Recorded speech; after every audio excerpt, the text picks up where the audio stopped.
Saludos, vamos a continuar con el estudio de la profecía de los últimos días y del milenio. Se encuentran en el libro de Isaías. Estamos discutiendo el tercer Isaías y hoy vamos a estar cubriendo el capítulo 53. Deseo que presten mucha atención a lo que vamos a estar diciendo, porque hay muchas cosas reveladoras que vamos a comentar. Miren lo que nos dice el capítulo 53. Dios expresándose a los hombres.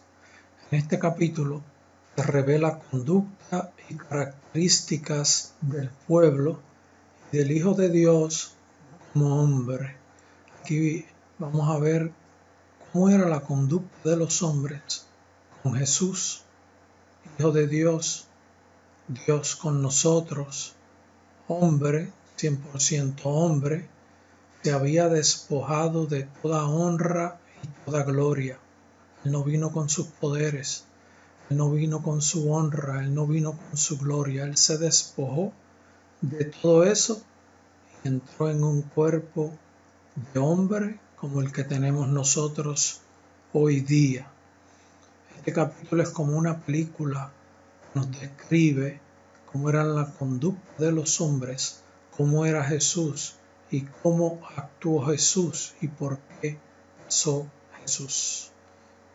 Dios dice: ¿quién creyó a mi anuncio? Esa sería la palabra. ¿Quién creyó a mi anuncio? A mi manifestación. ¿Quién creyó a lo que yo anuncié, a la manifestación que puse entre medio de los hombres?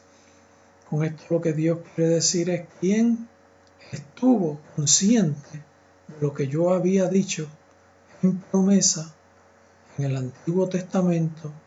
Había usado a mis profetas para anunciar la visitación de mi Hijo, conocido como el Mesías. Dios dice: ¿quién creyó a mi anuncio? A mi anuncio de la manifestación que hice en medio de los hombres. En otras palabras, ¿quién creyó? ¿Quién se dio cuenta? ¿Quién reaccionó en medio de ustedes y vio que mi Hijo fue enviado a la tierra con un propósito, con una manifestación establecida por mí, dice Jehová?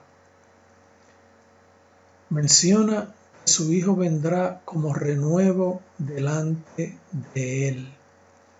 Cuando dice que vendrá como renuevo es según la carne. David se le había prometido que de su descendencia vendría el Mesías, según la carne. Eso quiere decir como renuevo. Renuevo es la rama que nace luego que un árbol se poda. Vendrá como renuevo delante de él, delante de Dios, o sea, con propósito divino y no con propósito de hombres.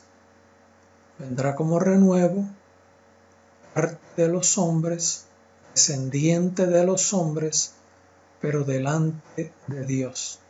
Esto lo que quiere decir es que no venía con naturaleza como la que tenemos nosotros, idéntica a la que tenemos nosotros, porque Él no vino con pecado. Renuevo delante de Dios. Su Hijo, el Hijo de Dios, despojado de toda honra y de toda gloria, vino y habitó en medio de los hombres como hombre. Esto es a lo que se refiere como renuevo. Salió de los hombres, su cuerpo, lo natural. Este renuevo, que es lo natural de los hombres, salió de los hombres. Como dijimos, descendiente de David. Continúa diciendo: sin apariencia atractiva. Jesús, cuando estaba en la tierra, en el cuerpo que él tuvo, Él no era una persona hermosa, lo está diciendo, sin apariencia atractiva. Usted lo miraba, si usted hubiera estado allí viviendo en aquellos días, usted lo miraba y no le atraía su físico. De la realidad, no le atraía su físico. Su físico no era atractivo, ni hermoso. Porque hay personas que no son atractivas, pero pues su físico es más bien llevadero. No era hermoso, no era atractivo ni hermoso. ¿Por qué? Para que los hombres, los que fueran, no le apreciaran por su hermosura, ni por su belleza, ni por su atracción. Él lo que vino fue a traer otra cosa. Le veremos a él sin ningún atractivo para que le deseemos. O sea, su físico no ocasionaba deseo de acercarse a él, tan sencillo como eso. Era una persona bastante común, pero su físico no atraía la atención de las personas. Lo que atraía de él era su conducta. Cuando se evaluaba su conducta y se apreciaba su conducta porque se entendía el valor de su conducta. Eso fue lo que él vino a traer. Las enseñanzas que tenemos escritas en la Biblia. No veremos en él ningún atractivo para que le deseemos. Escondimos de él el rostro, menospreciándolo sin estimarlo. Esto ya era cuando Jesús estaba comportándose en medio de los hombres, la gente se abochornaba de él. Tan sencillo como eso. Escondimos de él el rostro. Así hicieron muchos hombres, muchos. Muchos le buscaron por los panes y los peces. Él mismo se los dijo. En un momento dado, vosotros habéis venido, me habéis buscado, porque estáis detrás de los panes y los peces. Por eso dice, escondimos de él el rostro, como si estuvieran pasando por un lugar por donde estuviera Jesús, volteaban el rostro. Porque no querían que los relacionaran con él. Era cuando ya había persecución en medio de los hombres,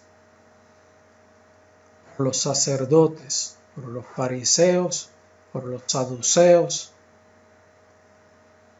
Prácticamente se convirtieron en enemigo número uno, ambos grupos, enemigo número uno de Jesús.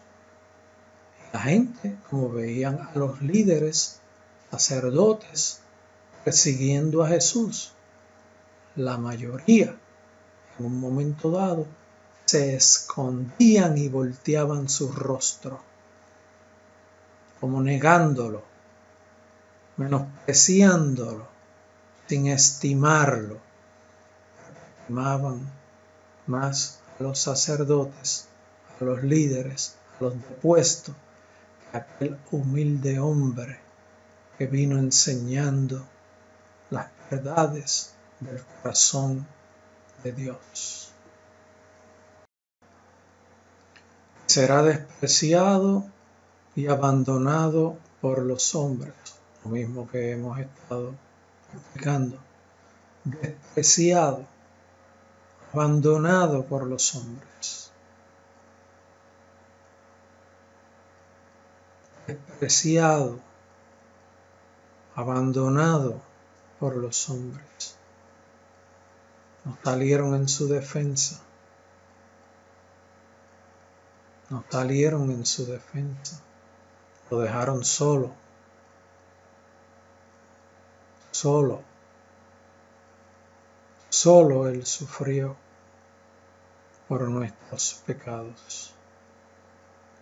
Sufrirá dolores en su alma con mucho quebranto. Sufrió inmensos dolores en su alma, en su espíritu, con mucho quebranto, como partiéndose en pedazos por dentro, por todo lo que confrontó, por todo el rechazo, por todas las injurias, por todos los desprecios, por la soledad en que se encontró, por el abandono que sufrió de todos los hombres a diferentes niveles. No hubo uno solo que se parara a su altura. No hubo uno solo. Continúa diciendo el Señor: llevará nuestras enfermedades y dolores.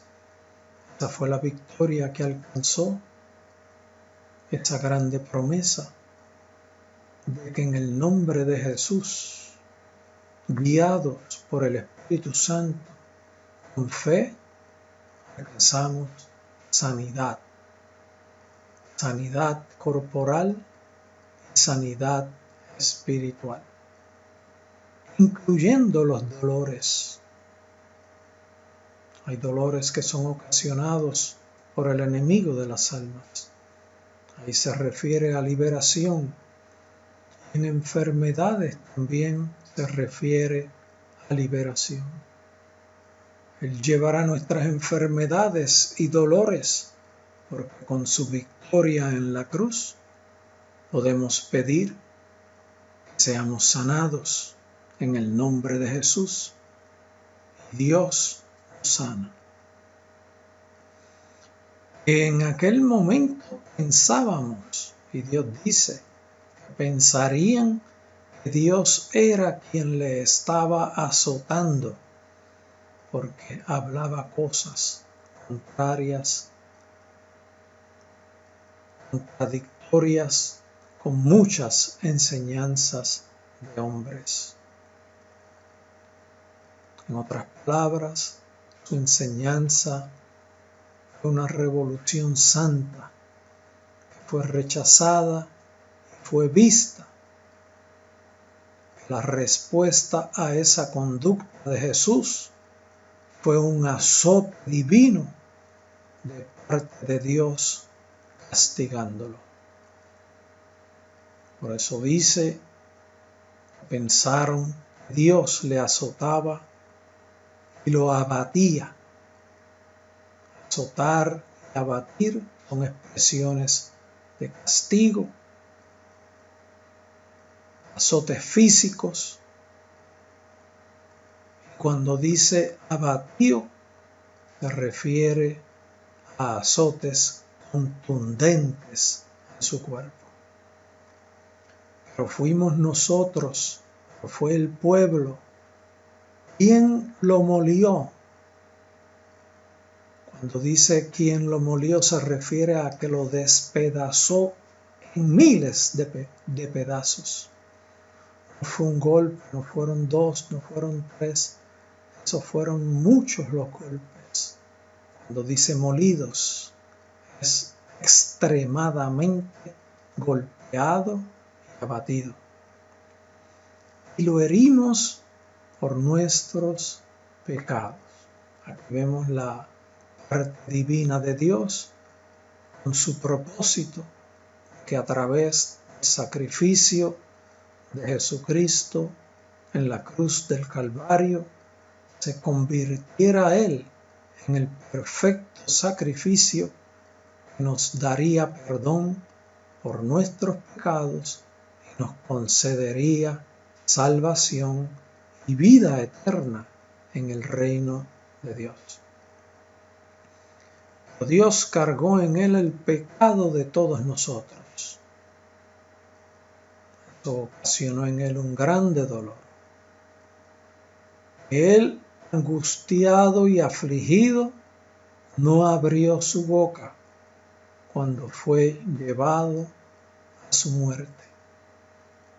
Aunque nunca hizo maldad, ni hubo engaño en su boca. Fue llevado a la muerte por los líderes de la época, planificado por los sacerdotes, conducido a la muerte, muerte de cruz. Miren cómo termina el capítulo, diciendo así, verso 12. Por tanto, yo le daré parte con los grandes. Jesucristo recibirá el puesto más alto, de más honor, supremo entre todos los puestos que se repartirán en el reino de los cielos. El puesto supremo más alto con la honra más grande entre todos. Ese será el que recibirá de parte de Dios, nuestro Señor Jesucristo, por haber sido el único que venció como hombre en la tierra. Esa es por su suprema victoria, recuperando lo que Adán perdió y demostrando contundentemente que el enemigo de las almas falló porque quiso fallar. Porque Jesús, en un cuerpo de mucha menor potestad que la que tenía Satanás al principio, y todos los ángeles se fueron con él, Jesús en un cuerpo de menor potestad, de menor capacidad, se propuso obedecer a Dios. Con eso demostrando la culpabilidad del enemigo, acto que nosotros también en cierto nivel logramos cuando nos mantenemos firmes sirviendo a Dios y vencemos los ataques recibidos del enemigo de las almas, ocasionando su derrota tras cada ataque donde vencemos. Por las mismas razones, porque estamos en un cuerpo de menor potestad, y nosotros estando en menor potestad, estando apartados de Dios porque venimos de naturaleza pecaminosa, reaccionamos y lo que hemos hecho es acercarnos a Dios en este cuerpo de muchas debilidades, contrario a lo que Él hizo, con un cuerpo de alta potestad, con su libre albedrío también, decidió por cuenta propia, con su libre albedrío, separarse de Dios porque quiso confrontar a Dios y ser igual a Dios. Continúa el verso 12 diciendo, y con los fuertes repartirá despojos. Aquí hay una expresión que tiene varios cumplimientos. Uno de ellos es al final de la gran tribulación, cuando Él vence a todos los ejércitos que están rodeando a Israel, al pueblo de Dios, para destruirlo. Él, con la palabra de su boca, con la espada de su boca, derrotará a todos los ejércitos que están en ese lugar, en el valle de Jezreel, con el propósito de destruir al pueblo de Dios. Posterior a este evento de la victoria de Jesucristo sobre todos los ejércitos de la tierra, el pueblo de Dios, guiado por Jesucristo y por inspiración divina, irán a buscar despojos entre todas las naciones de la tierra, se enriquecerán. Esto también tendrá un efecto posterior, ya Dios revelará en su momento dado. ¿Por qué? Por cuanto derramó su vida hasta la muerte. Se entregó 100%, totalmente. Entregó su vida total, santa y pura, sin haber cometido pecado. Se entregó en vida y ofreció su vida para rescatarnos de toda maldad, de todo pecado que pudimos haber cometido nosotros, que traíamos de Adán. Y este Jesús, que vivió una vida santa y pura, entregó su vida, fue contado entre los pecadores, habiendo él llevado el pecado de muchos y orado por los transgresores. O sea, él fue contado entre los pecadores, pero él era el que llevaba el pecado. No era pecador. Fue contado entre los pecadores, porque lo mataron como si hubiera cometido pecado en la acusación, en el juicio que le hicieron.